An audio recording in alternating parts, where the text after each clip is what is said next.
Allah tidak bisa dilihat di dunia ini. Syekh Abdul Qadir Al-Jilani itu tahu bahwasanya Allah itu bukan cahaya dan tidak serupa dengan cahaya karena Allah adalah pencipta cahaya. Syekh Abdul Qadir tahu bahwasanya Allah itu ada tanpa tempat, sedangkan cahaya itu bertempat pada sebuah ruangan. Syekh Abdul Qadir Al-Jilani tahu bahwasanya Allah itu kalamnya bukan bahasa, bukan huruf dan bukan suara. Sementara cahaya itu berkata dengan menggunakan bahasa Arab. Syekh Abdul Qadir Al-Jilani itu tahu bahwasanya Nabi Muhammad makhluk yang termulia, kewajiban tetap wajib bagi beliau, yang haram tetap haram bagi beliau. Bagaimana dengan seorang wali kemudian yang halal jadi yang haram jadi halal, yang wajib menjadi tidak wajib? Syekh Abdul Qadir Al-Jilani tahu bahwa yang datang itu adalah iblis. Maka Syekh Abdul Qadir kemudian mengatakan, khasyikta ya la'in, khasyikta ya la'in, ya iblis, terlaknat kamu wahai iblis. Kemudian apa? Muncul. Dia menampakkan wujud aslinya. Iblis itu menampakkan wujud aslinya. Kemudian mengatakan, ghalabtani bi'ilmika ya Abdul Qadir. Ghalabtani, kamu sudah mengalahkan aku dengan ilmumu, wahai Abdul Qadir.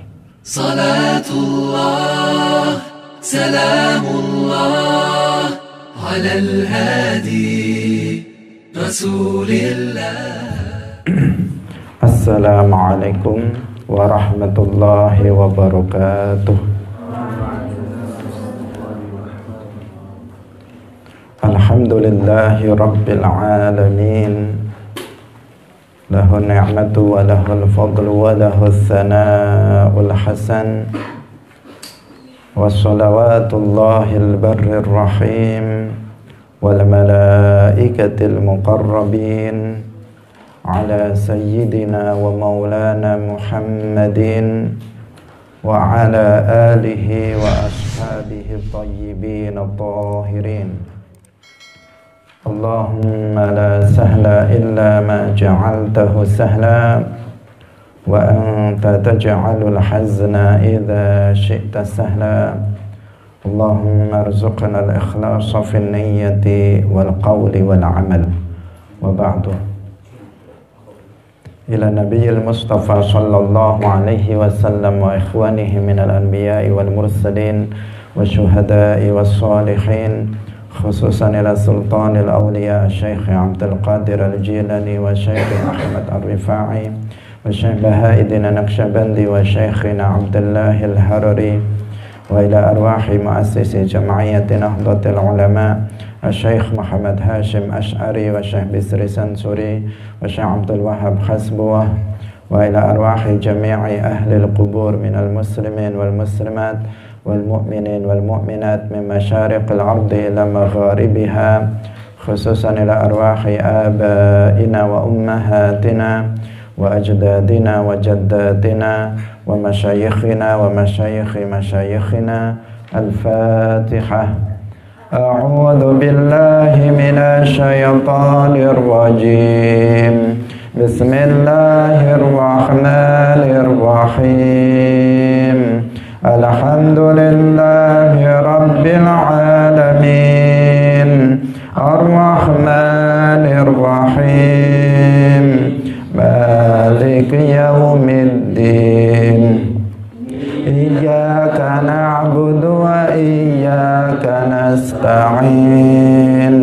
Ihdinas siratal mustaqim. Siratal ladzina an'amta 'alaihim ghairil maghdubi 'alaihim waladdallin. Amin. Hadirin hadirat kaum muslimin muslimat, pemirsa Madu TV rahimakumullah. Alhamdulillah, Puji syukur marilah kita sampaikan kepada Allah Subhanahu wa ta'ala. Pada pagi hari ini Allah Subhanahu wa ta'ala masih melimpahkan nikmat-nikmatnya kepada kita semuanya, terutama nikmat taufik, karena dengan nikmat tersebut kita semuanya bisa kembali bersama dalam majelis ilmu agama. Semoga Allah Subhanahu wa ta'ala senantiasa memberikan keistiqomahan kepada kita semuanya untuk selalu senang, gemar untuk hadir dalam majelis ilmu. Karena dengan itulah maka insya Allah kita akan mendapatkan ilmu agama dan mendapatkan keselamatan fid dunia wal akhirah. Salawat dan salam semoga tetap tercurahkan, terlimpahkan kepada makhluk yang paling mulia secara mutlak. Tidak ada yang lebih mulia dari beliau, yaitu Nabi Agung Nabi Muhammad sallallahu alaihi wasallam, para sahabatnya, keluarganya, serta seluruh umat Islam yang mengikuti beliau ila yaumil qiyamah. Hadirin hadirat rahimakumullah. Pada pagi hari ini insya Allah kita akan membahas penafsiran Al-Quran surat Al-An'am ayat 103. Surat Al-An'am ayat 103. Mari kita memulainya dengan mengikhlaskan niat kita lillahi ta'ala. Allah Subhanahu wa ta'ala berfirman, la tudrikuhul absar wa huwa yudrikul absar wa huwal latiful khabir. La tudrikuhul absar wa huwa yudrikul absar wa huwal latiful khabir. La tudrikuhul absaru, dia tidak dapat dicapai oleh penglihatan mata. Wa huwa yudrikul absar, sedang dia dapat melihat segala penglihatan itu.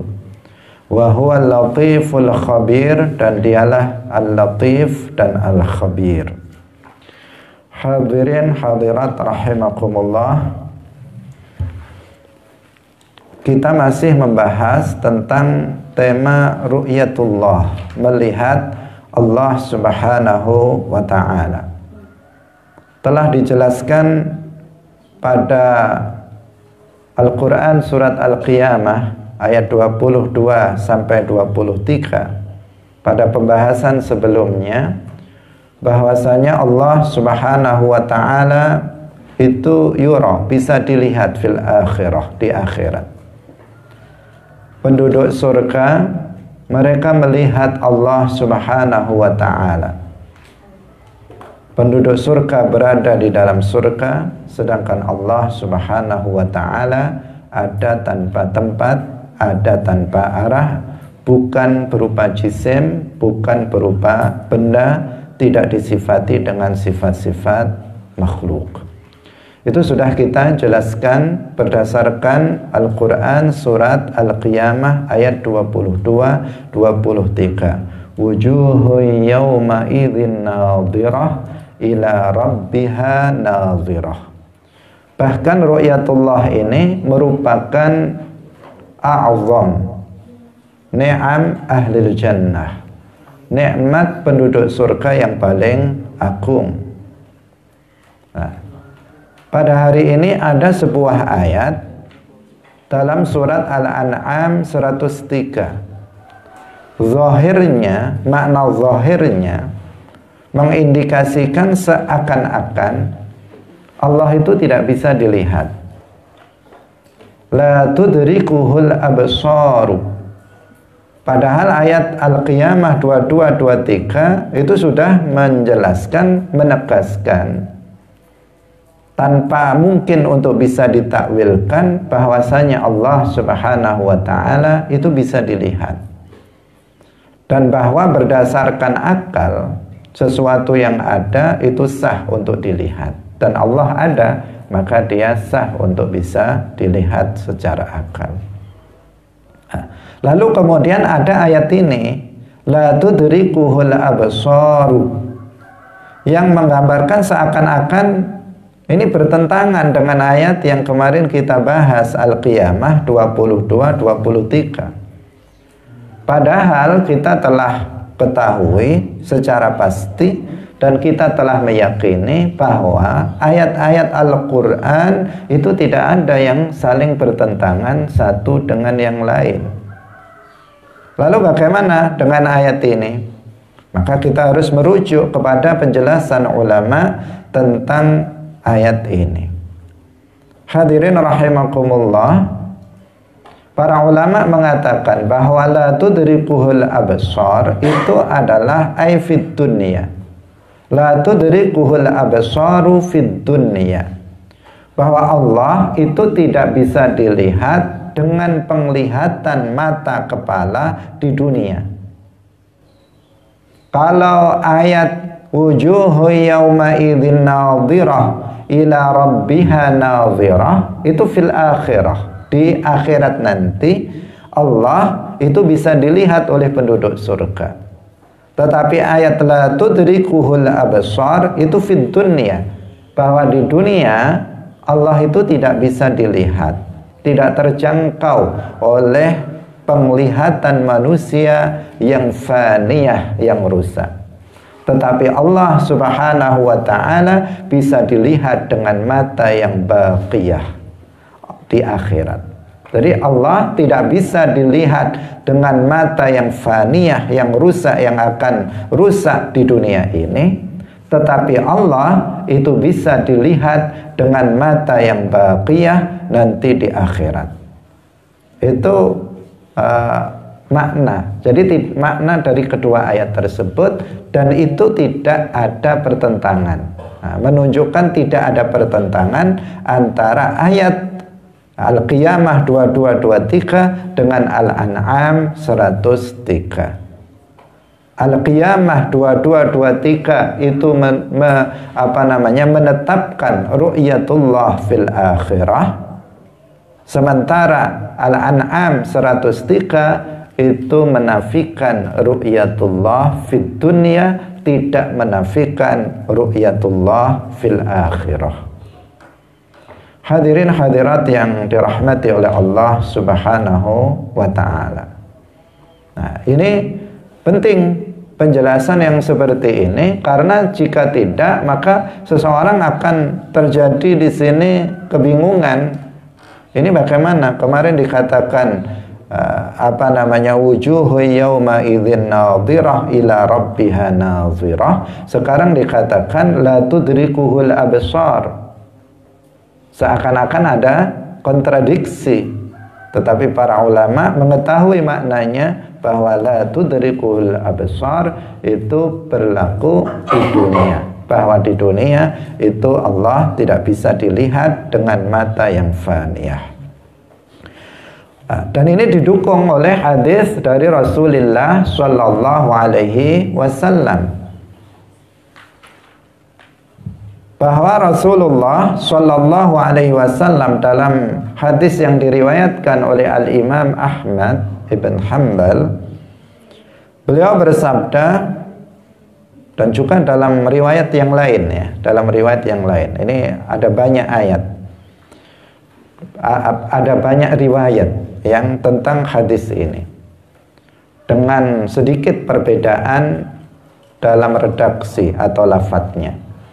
Dalam riwayat Ahmad itu disebutkan bahwa Rasulullah sallallahu alaihi wasallam bersabda, "I'lamu annakum lan tarau rabbakum hatta tamutu." Lan tarau rabbakum hatta tamutu. Ketahuilah sesungguhnya kalian itu tidak akan melihat Tuhan kalian hatta tamutu, sehingga kalian mati. Ini menunjukkan apa? Hatta tamutu artinya fid dunya lan tarau rabbakum. kalian di dunia ini tidak akan melihat Tuhan kalian. Ketika kalian masih hidup di dunia ini, maka kalian tidak akan melihat Tuhan kalian. Kalian tidak akan melihat Allah dengan mata kepala.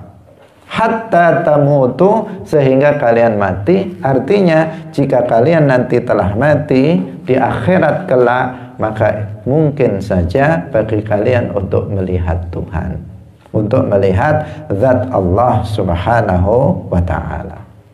Nah, ini sangat, hadis ini memberikan penjelasan dua ayat sekaligus yang sudah kita bahas, bahwa ru'yatullah fil akhirah itu adalah sesuatu yang mungkin, secara akal juga mungkin, dan dibenarkan oleh ayat wujuhu yawma idzin nadhirah ila rabbiha nadhirah. Karena konteks ayat wujuhu yawma idzin nadhirah ila rabbiha nadhirah adalah bercerita tentang penduduk surga, artinya di akhirat.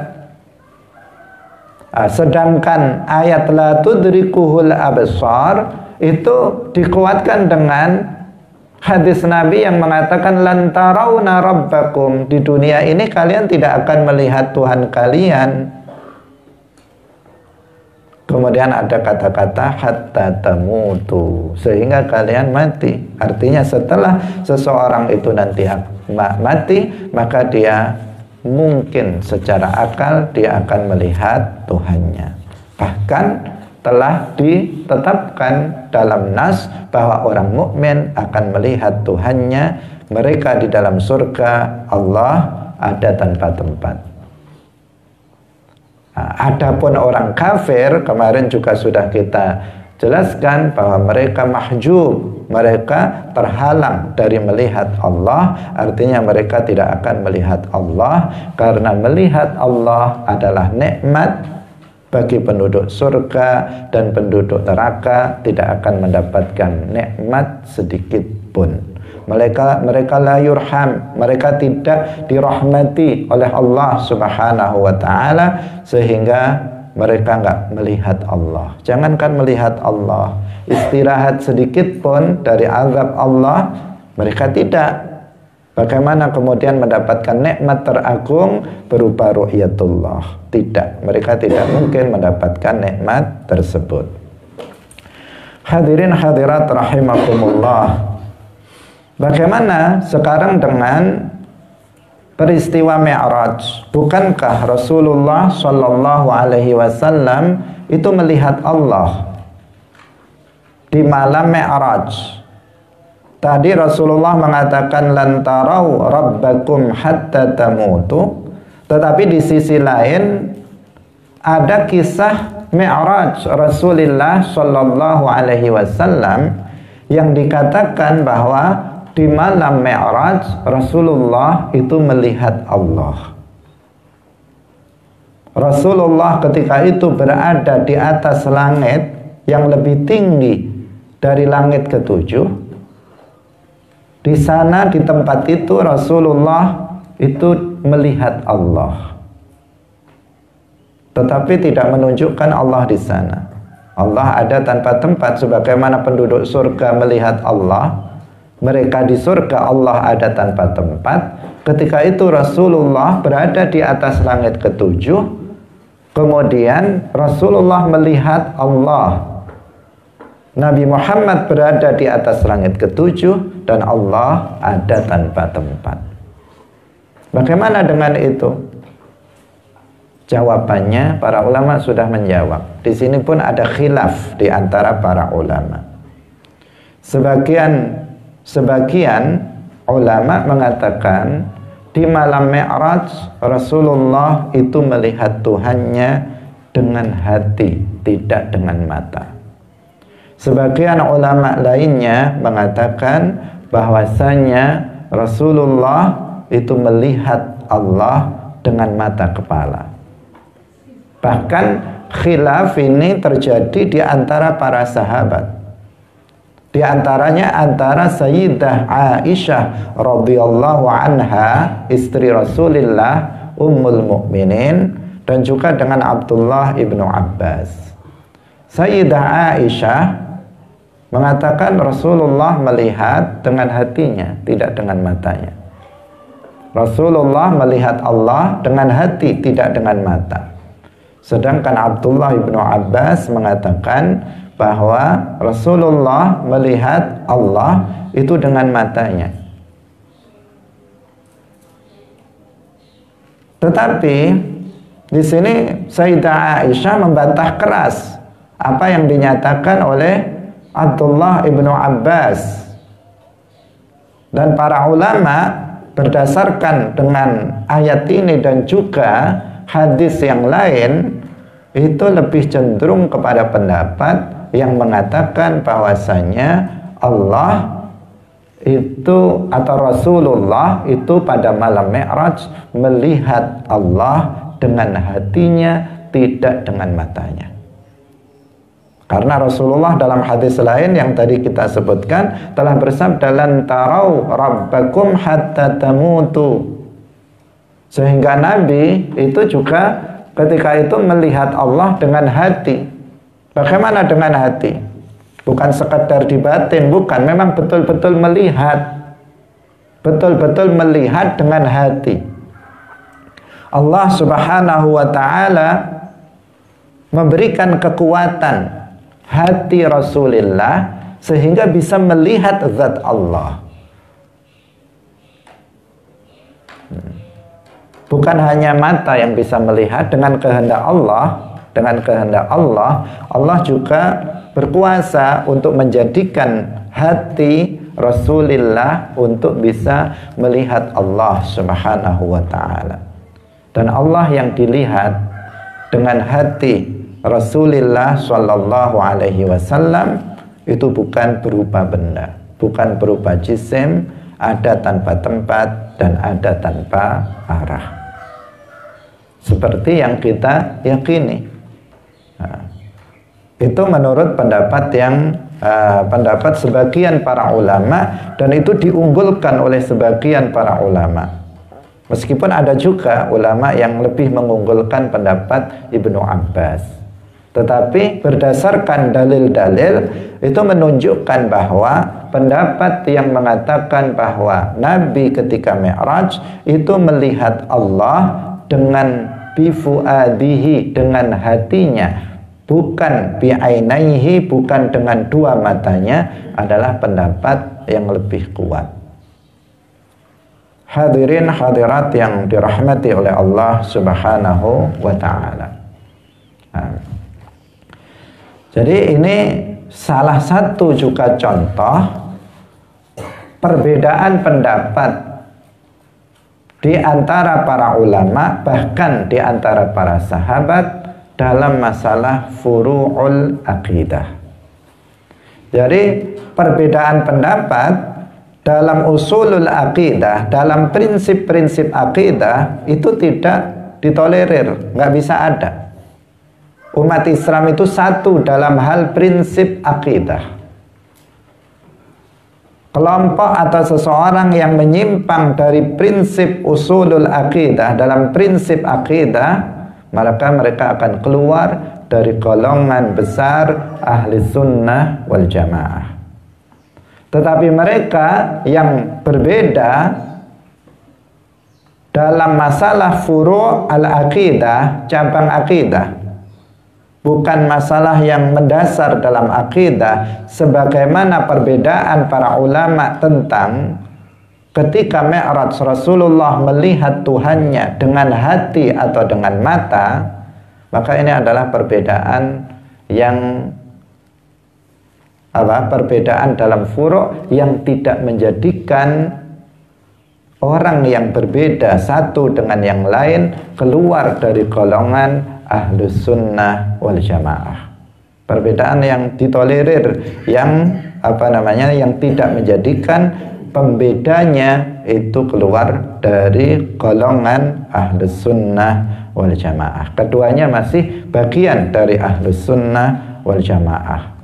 Atau bahkan perbedaan ini bukan hanya terjadi di antara kalangan para ulama, tetapi juga di antara kalangan para sahabat. dalam hal ini antara Sayyidah Aisyah radhiyallahu anha dan sahabi Al-Jalil Abdullah ibn Abbas. Dan tentu ada pendukung masing-masing dari para sahabat yang mendukung Abdullah ibn Abbas dan yang mendukung Sayyidah Aisyah radhiyallahu anha. Hadirin hadirat rahimakumullah. Jadi dengan demikian ayat la tudrikuhul absar itu adalah di dunia. Di dunia ini Allah Subhanahu wa taala itu tidak dilihat dengan mata. Ayat ini juga selaras dengan ayat lain yang bercerita tentang kisah Nabi Musa alaihi salam. Nabi Musa alaihi salam setelah beliau mendengar kalam Allah sehingga beliau disebut kalimullah, Nabi Musa minta pengen lihat Allah.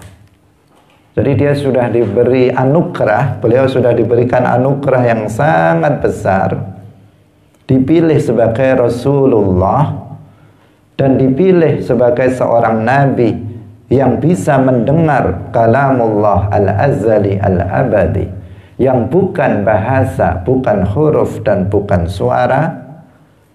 Nabi Musa pengen lebih dari itu. Dia pengen melihat Allah. Dia pengen melihat zat Allah Subhanahu wa ta'ala. Beliau mengatakan, ya sebagaimana disebutkan dalam surat Al-A'raf ayat 143. Beliau mengatakan qala Musa, Rabbi arini anzur ilaika. Nabi Musa berkata, wahai Tuhanku, perlihatkanlah kepadaku.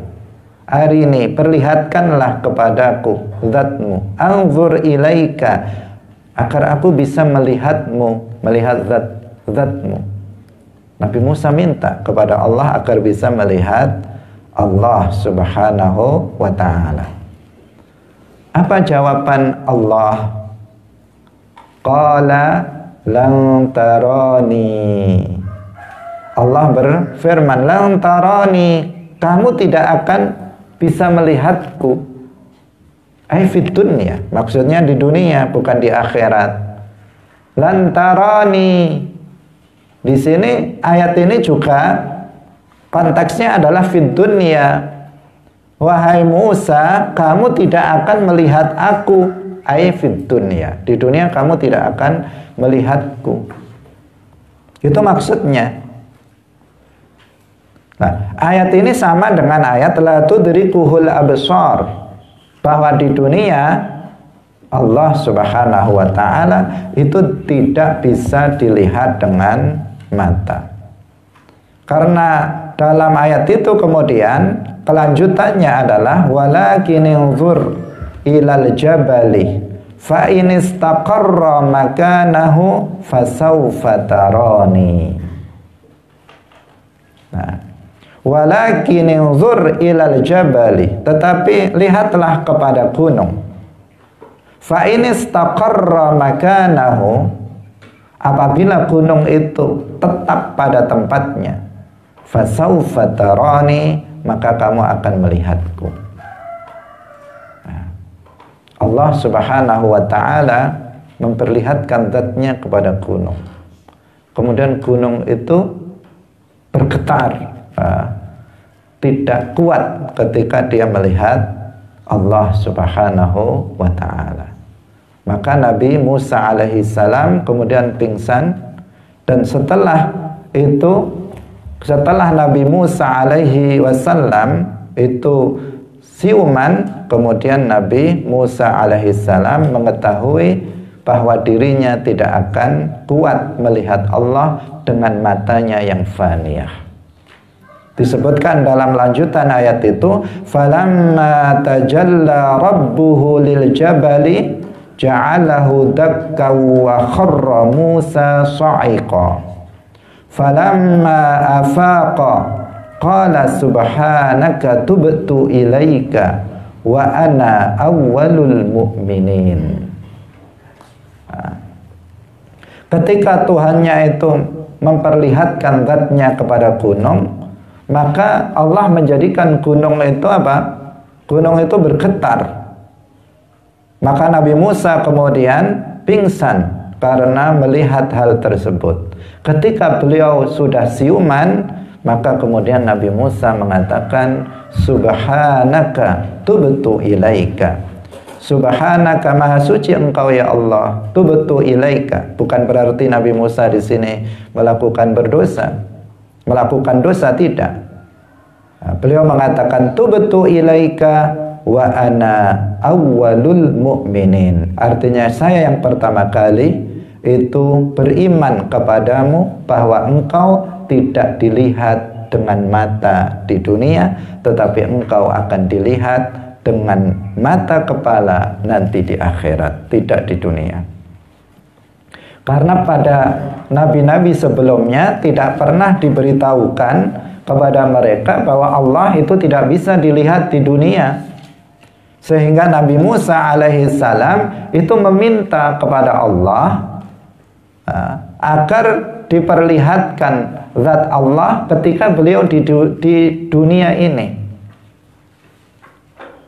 Ini adalah menjadi dalil bagi ahlus sunnah wal jamaah bahwa Allah itu jaiz, Allah itu jaiz untuk bisa dilihat, mungkin secara akal untuk bisa dilihat. Kenapa?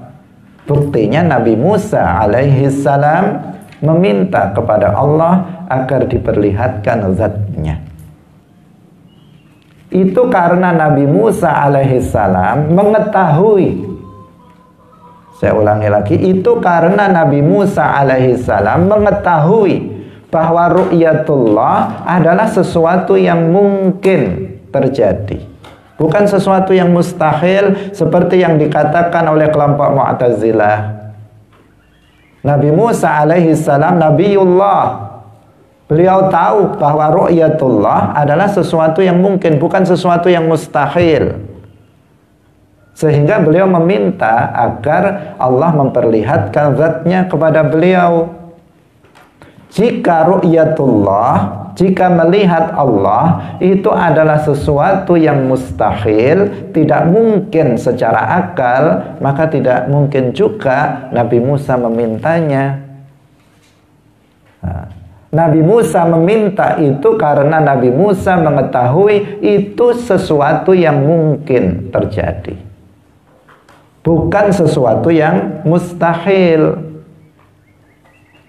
Nah, ini justru menjadi dalil kita Ahlus Sunnah wal Jamaah bahwa ru'yatullah itu bukan sesuatu yang mustahil sebagaimana dikatakan oleh kelompok Mu'tazilah. Buktinya yaitu, buktinya Nabi Musa minta. Apa mungkin Rasulullah Nabi Musa meminta sesuatu yang mustahil?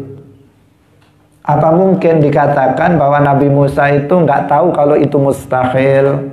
Ya tidak mungkin. Nabi Musa tahu itu sesuatu yang jaiz. Tetapi Nabi Musa baru tahu bahwa Allah tidak bisa dilihat dengan mata di dunia ini setelah Allah memberitahukan kepada beliau, lan taroni, kalau kamu tidak akan melihat Tuhanmu, tidak akan melihatku di dunia ini, tetapi akan melihat Allah nanti di akhirat. Hadirin hadirat rahimakumullah. Demikian juga perkataan atau firman Allah Subhanahu wa taala sebagai jawaban dari Nabi Musa alaihissalam ketika beliau mengatakan, ketika Allah Subhanahu wa taala berfirman, falamma, atau ketika Allah Subhanahu wa taala berfirman, walakin inzur ilal jabali fa in istaqarra makanahu fasawfa tarani. Ini juga menunjukkan apa? Menunjukkan bahwa ru'yatullah itu sesuatu yang mungkin. Karena di sini Allah Subhanahu wa taala menghubungkan ru'yatullah dengan apa namanya? Dengan seandainya gunung itu dia tetap pada tempatnya. Ketika melihat Allah, maka dia mungkin untuk melihat. Maka Nabi Musa alaihissalam itu mungkin saja untuk melihat Allah subhanahu wa ta'ala. Hadirin hadirat yang dirahmati oleh Allah subhanahu wa ta'ala. Inilah pentingnya kita melihat dan menelaah penafsiran para ulama. Jika enggak, maka akan terasa di sini ada beberapa kontradiksi. Yang satu mengatakan wujuhu yauma idzin nadhirah ila rabbiha nadhirah, menetapkan ru'yatullah. Kemudian ada ayat lagi la tudrikuhul absar. Kemudian ada ayat lagi yang mengatakan lantarani. Memahami lantarani, orang yang sepintas akan mengatakan Allah nggak akan bisa dilihat sama sekali di dunia maupun di akhirat. Tetapi orang yang jeli justru ayat ini adalah menunjukkan bahwa Allah itu mungkin saja untuk bisa dilihat. Karena pertanyaan atau permohonan Nabi Musa alaihissalam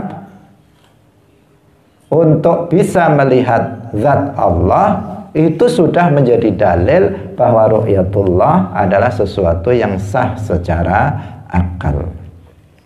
Tetapi secara secara syara Allah sudah menjelaskan bahwa Allah zatnya tidak bisa dilihat di dunia ini. Maka jika sekarang ada orang yang mengaku-ngaku melihat Allah, maka dia bohong. Dia pembohong. Kalau sekarang ada orang tetangga kamu misalnya, kemudian dia mengatakan tadi malam saya ketemu Allah, saya jagongan sama Allah, dia mengatakan begitu, atau saya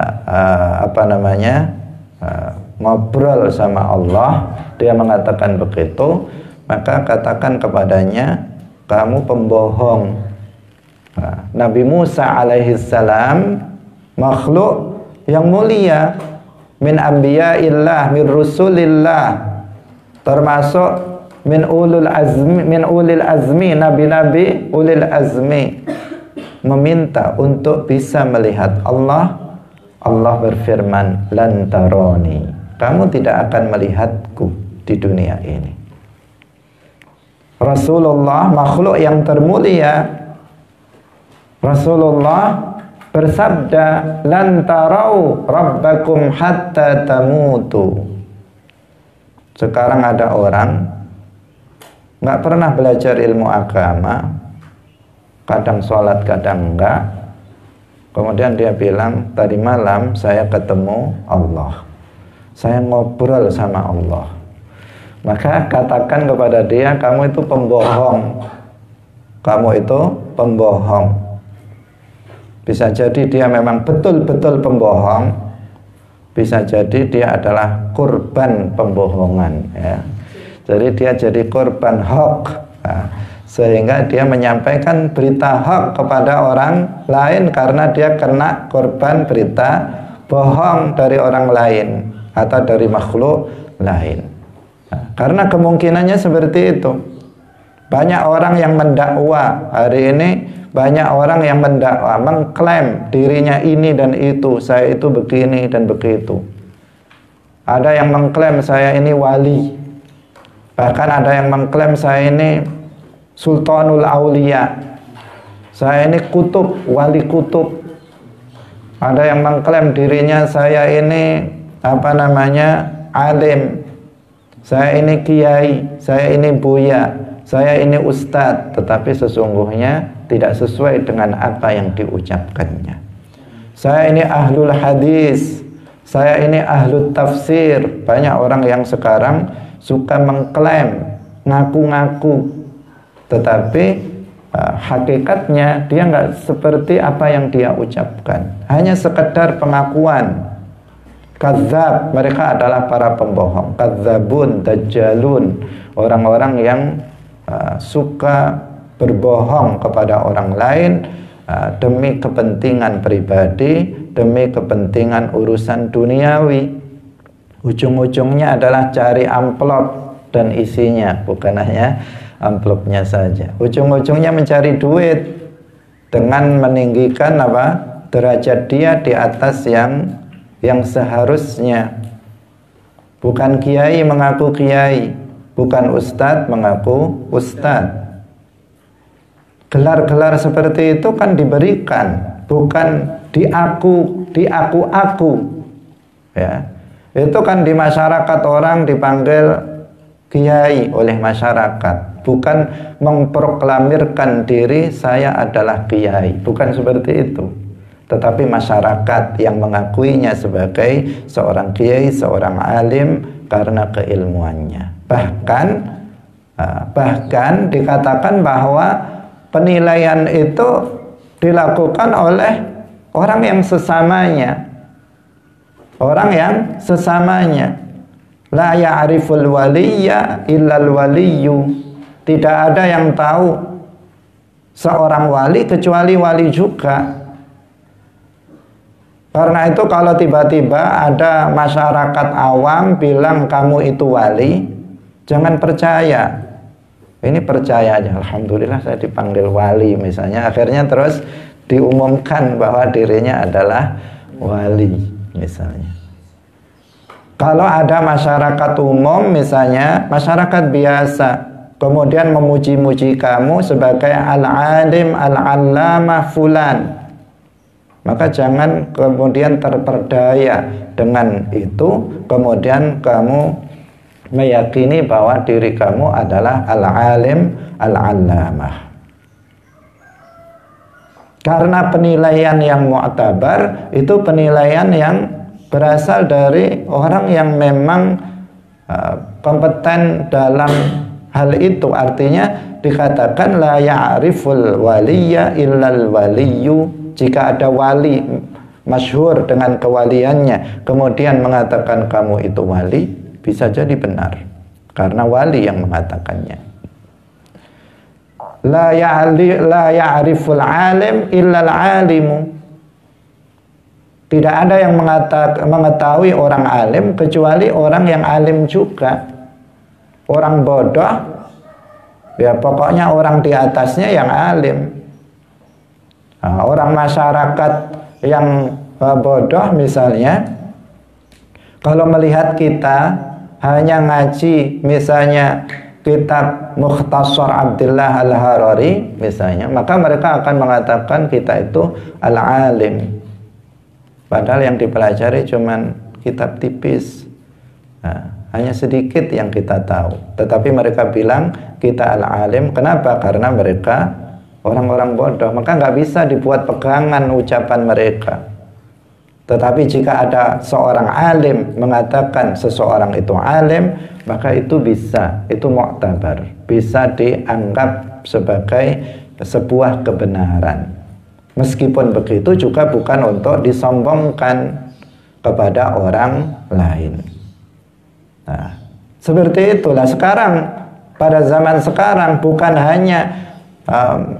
hanya sebagian mereka mempercayai omongan orang-orang yang tidak dianggap omongannya, yaitu orang-orang yang nggak masyarakat orang umum misalnya yang awam.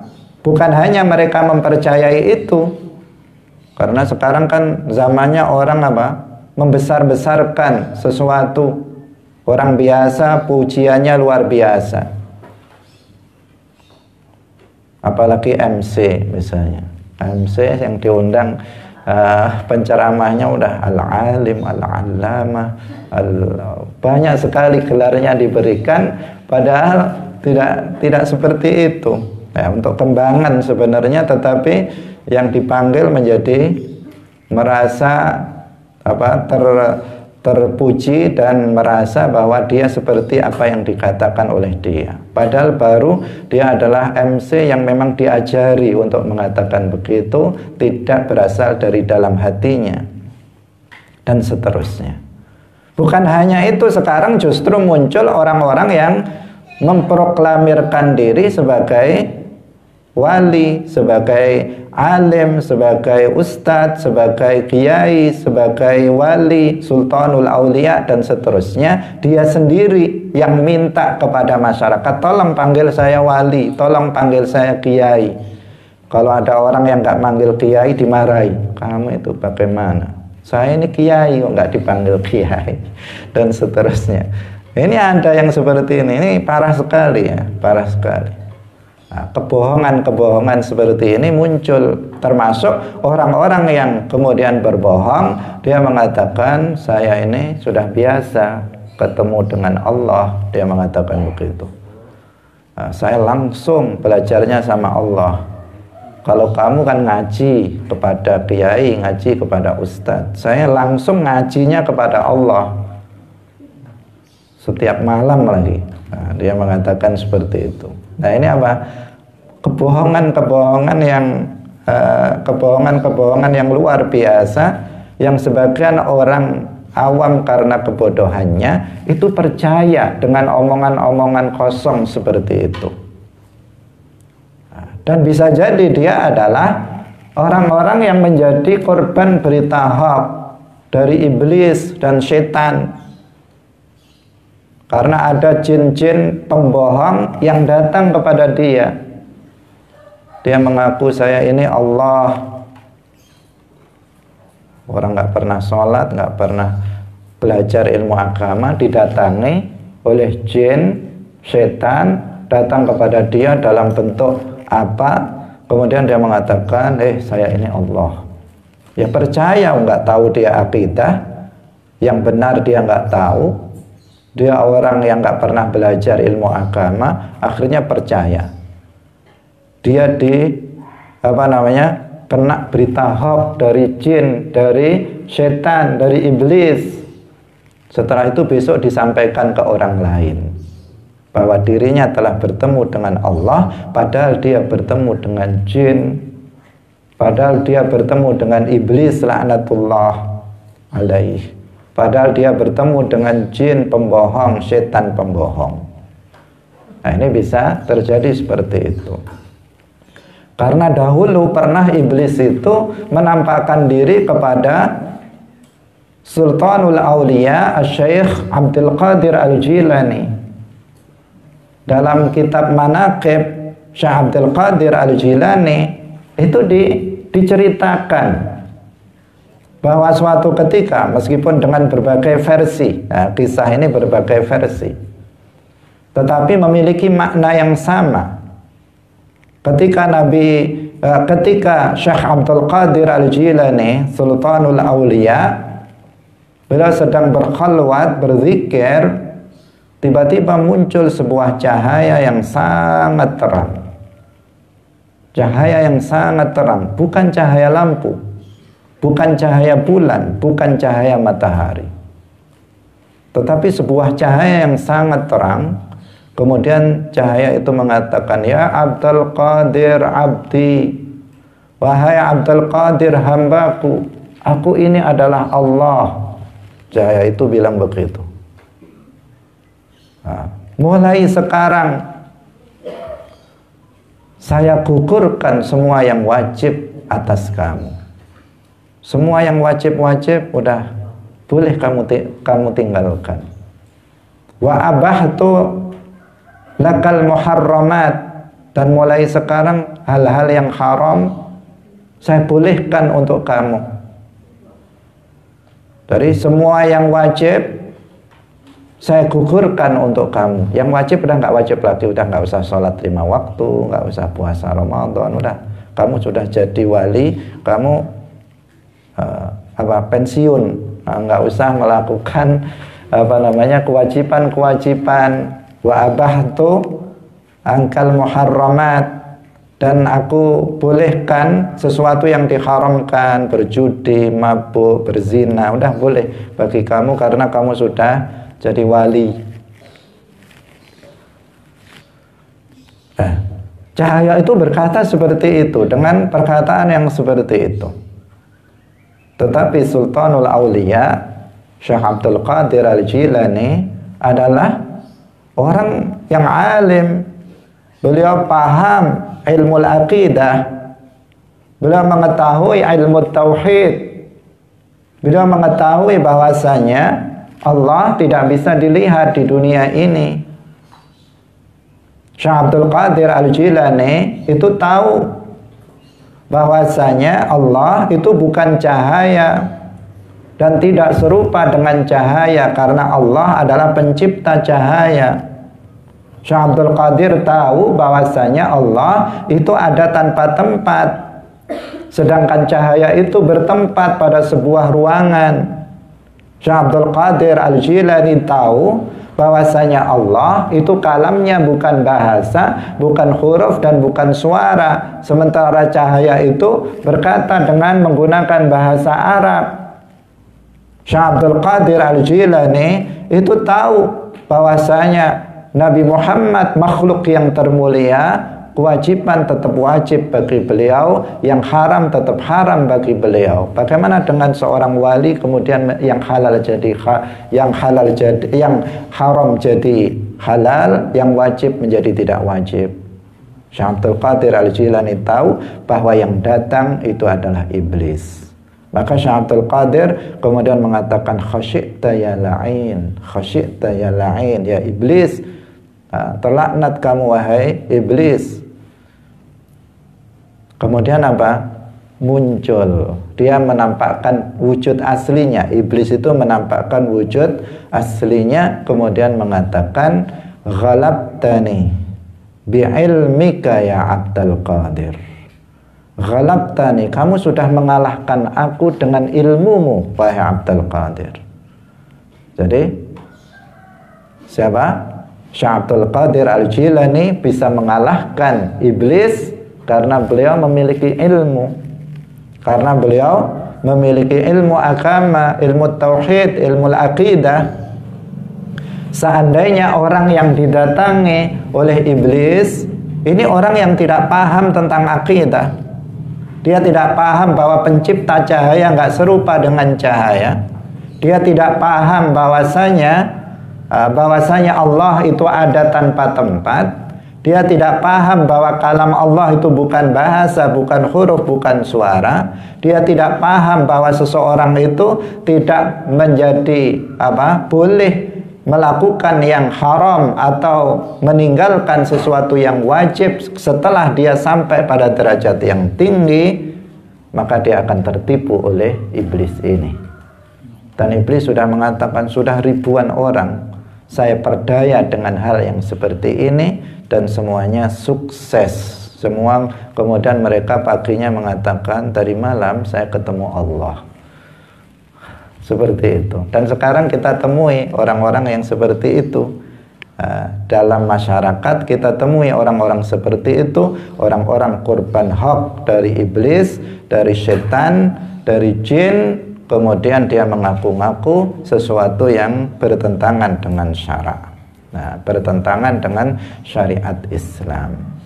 Hadirin hadirat yang dirahmati oleh Allah Subhanahu wa taala. Jadi Allah Subhanahu wa taala berdasarkan ayat la tudrikuhul absar itu tidak dilihat di dunia ini dengan mata yang faniyah, tetapi Allah di akhirat akan dilihat dengan mata yang baqiyah. Demikian juga berdasarkan firman Allah, lantarani fid dunya lantarani. Sedangkan di akhirat maka orang-orang Islam akan melihat Allah Subhanahu wa ta'ala. Kemudian dalam lanjutan ayat dikatakan wa huwa yudrikul absar. Ini sudah jelas Allah Subhanahu wa ta'ala maha melihat. Wa huwal latiful khabir. Allah Subhanahu wa ta'ala itu Al-Latif. Al-Latif, apa artinya Al-Latif? Tidak, jangan diartikan secara harfiah, kemudian dipahami dengan makna yang keliru. Secara harfiah Latif artinya lembut, seperti kulitnya lembut, atau seperti kasurnya lembut. Bukan seperti itu. Bukan seperti itu maknanya. Al-Latif bukan lembut seperti itu. Tetapi Al-Latif artinya adalah zat yang memberi kebaikan kepada para hambanya tanpa disangka oleh mereka. Nah, Al-Latif artinya apa? Zat yang memberikan kebaikan kepada para hambanya tanpa disangka-sangka oleh para hambanya itu. Maka kita bisa berzikir dengan ini, agar Allah memberikan kebaikan-kebaikan kita. Ya Latif, Ya Latif, Ya Latif, Ya Latif. Kita berzikir dengan itu, tanpa kita sangka Allah memberikan kebaikan-kebaikan kepada kita. Kemudian Al-Khabir artinya Allah Subhanahu wa ta'ala adalah zat yang mengetahui hakikat dari segala sesuatu. Tidak ada sesuatu pun yang samar bagi Allah Subhanahu wa ta'ala. Allah mengetahui semuanya, baik secara global maupun secara terperinci. Nah, masalah-masalah ini sudah kita bahas dalam pembahasan nama-nama Allah sebelumnya. Semoga bermanfaat bagi kita pengajian kita pada pagi hari ini. Barakallahu fikum wallahul muwaffiq ila aqwamit thariq. Wassalamualaikum warahmatullahi wabarakatuh. Salamullah ala al-hadi Rasulillah.